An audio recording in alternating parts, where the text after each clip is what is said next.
పాలు కల్తీ, నీళ్లు కల్తీ, కూరగాయలు కల్తీ, ఊరగాయలు కల్తీ. కారణం అండి మనిషి మనస్సు కల్తీ. అందుకని అన్నీ కల్తీ అయ్యాయి.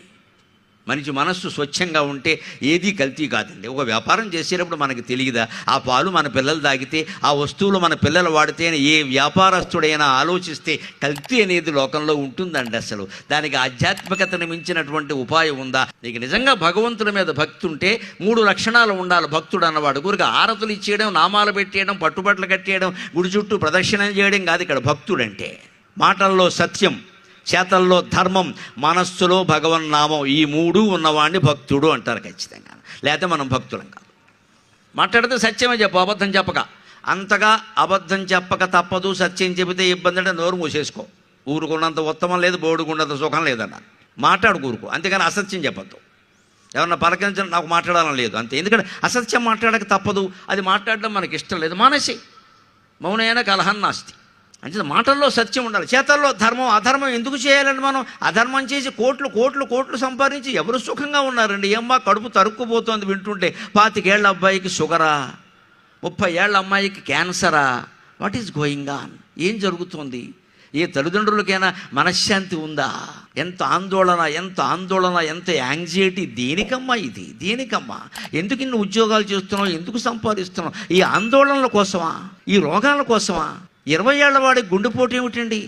70-80 ఏళ్ల వాడికి కూడా పూర్వం వచ్చేది కాదే.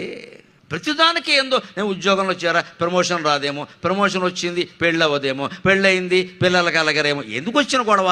మానేరదా పెళ్ళేదో? ప్రతిదానికి యాంగ్జైటీ, ప్రతిదానికి కంగారు. అయ్యే కాలానికి వస్తే అన్నీ అవుతాయండి. ఏంటో గొడవ? అయ్యే రోజు గంగతకి దగ్గర బొంత అని మన కోసం ఎవరితో పుట్టే ఉంటుంది, అది వస్తుంది ఖచ్చితంగా.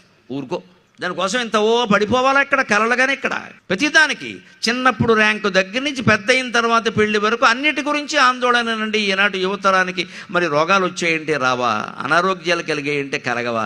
ఎందుకు వచ్చింది మిత్రమా? ఎప్పుడు ఒక్కటే, జీవితం బాగుండాలంటే ఒకటే లెక్క. రాత్రి పడుకోబోయే ముందు ఒక్క నమస్కారం చేసుకుని పడుకోండి. ఎవరైనా సరే అమ్మా అని భగవంతు అమ్మవారిని పిలిచి, అమ్మా పొద్దున్న లేపితే మళ్ళీ నమస్కారం, లేకపోతే ఇదే చివరి నమస్కారం, నమ శివాయ, అయిపోయింది అంతే లెక్క. నీకు ఏ రోగము రాదు. నేను అలాగే పడుకుంటాను, నిశ్చింతగా ఉంటాం.